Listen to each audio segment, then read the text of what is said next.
welcome to Sheffield and picking up the next instalment of Sheffield Lost Stations. I'm here to film episodes 10 and 11. Now this one's not lost, but I'm here to jump on a train, so I'll see you at Dore and Totley.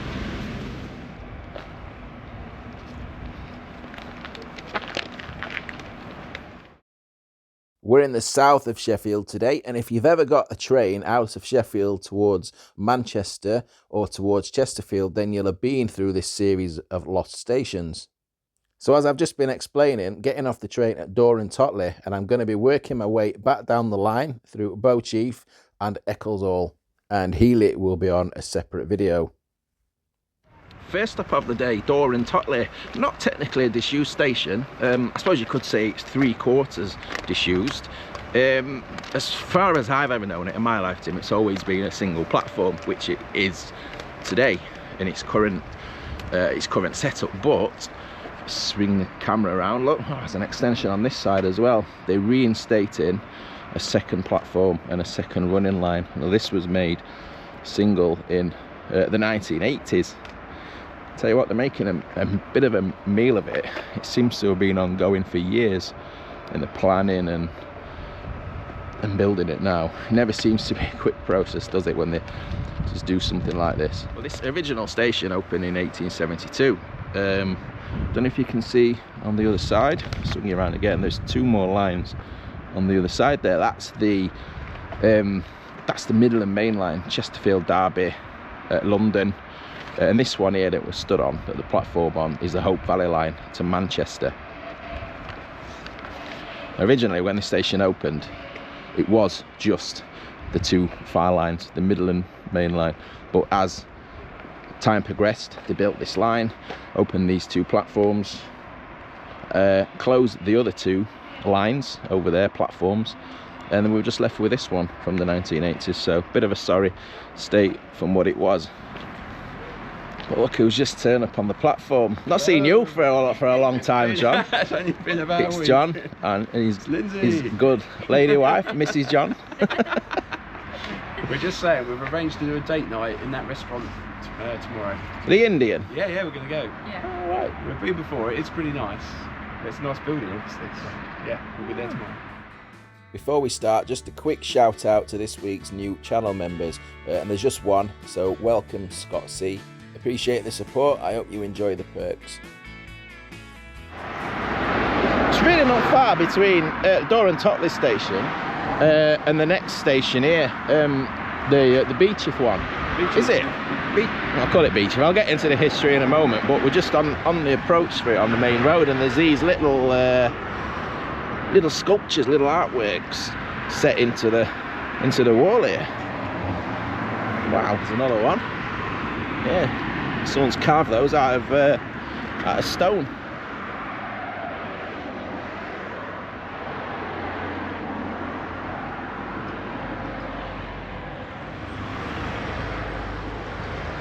So that's it's called is that flats now, isn't it? The Beauchief. Yeah, it is, yeah. Yeah, it was called the Abbey Dale It was the Abbey Dale Station Hotel, Yeah, wasn't it? Yeah.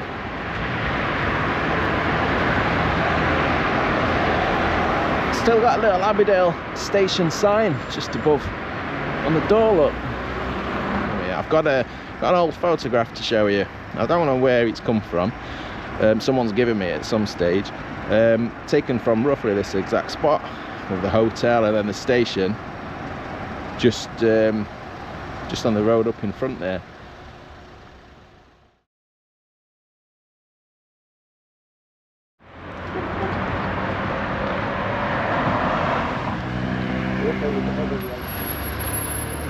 And that's the old station house just down there. It's been extended. Now, both lost stations we're going to see today were both similar in that the stations were on top and you access them from there. So I don't know if you can see, these lines here are kind of spread to one side of the bridge, aren't they? Either side, one through each arch. And we had the main station in the middle there, and then we had flanking platforms either side. It's 2-track now, It's not always been 2-track. It was quadrupled in around the early 1900s. And there's a better view of the station house down there, look. It's pretty much all that's left now, isn't it, that?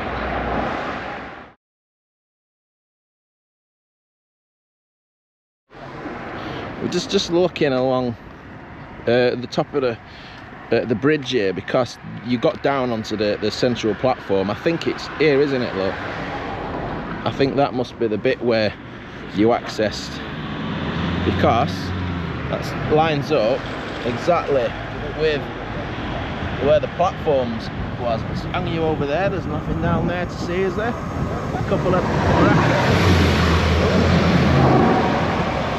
right on cue, I made me jump. Yeah, so there is some brackets down there, look, isn't there? Can you see sticking out? And this is where the steps would have gone down onto the platform, onto the centre platform.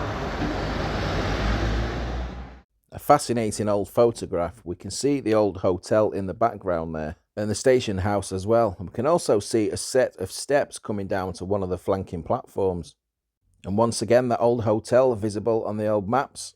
And the only thing still present these days, apart from the road bridge, is that old station house. Just getting a view from the public footpath on the side. Drop down here. Got that signal gantry in the way, unfortunately. That's obscuring a full view of the bridge. But yeah, well, that's the site. That's the site of the Beauchief and Abbey Dale station. Now, I've lived in Sheffield the majority of my adult life. Now, I don't know how you pronounce it, Beauchief. I know someone who used to live there and they used to pronounce it Beauchief. I suppose, well, actually he used to pronounce it Dore. He used to tell everyone who lived in Dore, but that wasn't the case. But I think it's Beauchief. I think whoever run these used to have shares in some kind of sign printing or something like that, because the amount of times these stations change their names over the course of the year is unbelievable. So it opened in 1870 as, what did it, as Abbey Houses. Abbey Houses. Abbey Houses. Strange, so not Abbey Dale. But it was quickly renamed Beauchief. How do you say that? Just been said. It's Beauchief, isn't it? It looks like Beauchief, but we live around here and it's Beauchief. Then it renamed to Beauchief and Abbey Dale. That's 1874. Yeah. And then they actually, just in between, they actually expanded it to four platforms, and expanded to two sets of running lines. And then 1914 it was renamed back to its former name, the Beauchief. and it closed in, what year did this one close? 61 for passengers. 61. And then 64 for goods, because there was quite a big goods yard, relatively goods yard over there. Yeah, there was. Sorry, I should have pointed it out when we was on the bridge. Yeah, there was a goods yard, just the other side of the line from here. Just up walking towards the next station now. It involves a walk through the lovely Millhouses Park, which is right at the side of the railway line there. If you've ever come past on the train, you'll come past this park. It's a shame the boats aren't working today. Yeah, well, I think some days they run the miniature boats. Would you go on the Swan or would you go on the Dragon? I would go on the Dragon, of course. Yeah. I think I'd be a Swan man. You'd be cruising softly on the Swan. Nice and graceful. First mince pies of the year. Oh yeah. I think I've actually already had a mince pie this year, John. Sorry. Oh well. This is my first mince pie of the year. Just on the approach to our next station stop for today. This nice bridge for the River Sheaf goes over at the end of Millhouses Park. So we're heading up there.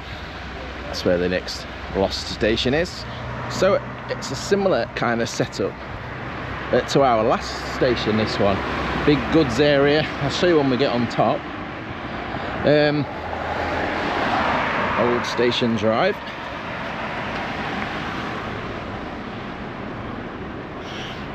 And access to the station was, again, just like the last one at Beauchief, just from the bridge above. What we're looking for, like the hole in the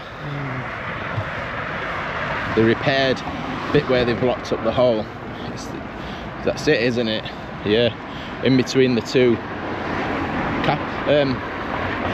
it's completely eluded me now what these ones are called now. These pointy capping stones, but that's where the entrance to the station was. Same kind of setup as the last one. We've got this railing here, so it was the line straddled, but as you can see, we've got the two lines over on the right hand side on this one. So we had two on the right and two on the left, and the lines on the left are now no more. It's been built on, and there's a huge Tesco just the other side of this building that's got the scaffolding. So what we got naming for this station then, it's another one that's changed its name every other week. So started as Ecclesall in 1870, yeah. 1871, not so long after, renamed to Ecclesall and Millhouses. Right. Then 1884 renamed to Millhouses and Ecclesall. So they've just swapped it round. But two words for Millhouses, yeah. Bizarre. And then finally 1932 renamed back to Millhouses and Ecclesall. So they're just swapping the names round then. It's like, and then it closed in 1968, didn't it? Sign makers were making it. Oh yeah. Good bucks. Bet there's a few souvenirs of those kicking around. Well, yeah, there are. Where did you find that old sign? Which station? Was that for this one? It was for this one, yeah. I've sent you the picture. It was in the Sheffield Model Railway Society, I think. What was that what they're called? But yeah, they've got it in their premises, or most of the signs, 3/4 of it, I think. Yeah.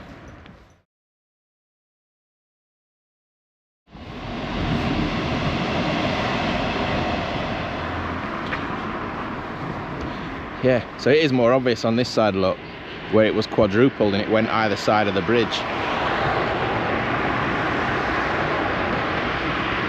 It's not as good as an example, this one, is it? No, it's really not much to see at all. But it would be a better one to reopen with the retail park and lots of residential areas around here. It would be really good. And it's probably about halfway to Sheffield, isn't it? From Dore and Totley. Yeah. This one, yeah. Well, from here it's probably about 3 miles into town centre, so it's, you know, it's a good commuting distance.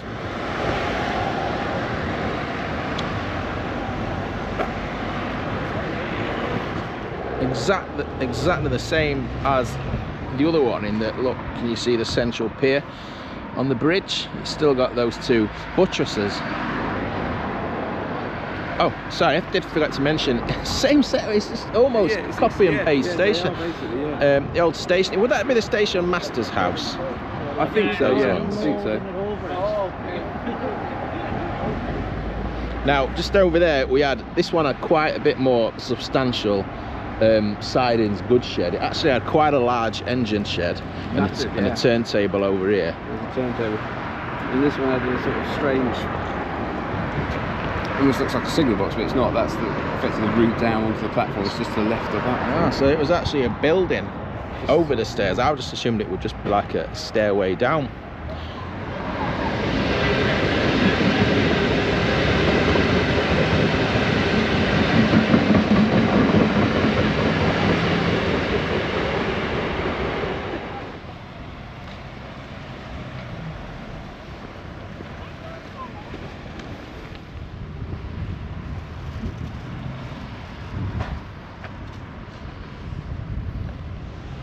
Wondering why I've fetched you to a Tesco car park. So all this used to be railway land, but just look at this map. Got engine sheds, turntables, the amount of sidings. And let's just have a look at today's aerial view. Now, what a difference if we fade out to the old maps and just look at all those sidings, the goods shed, an engine shed, and even a turntable just out of view.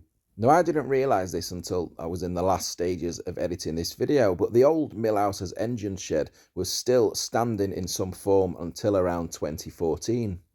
It's all been redeveloped these days, and I believe it's now flats. So that's it from part 10. 2 stations, lost stations on that episode, plus a little bonus from Dore and Totley. So I'm filming episode 11 up at Healy now, so I'm walking up there. So we'll see you on the next one. Thanks for watching. Ta-ra.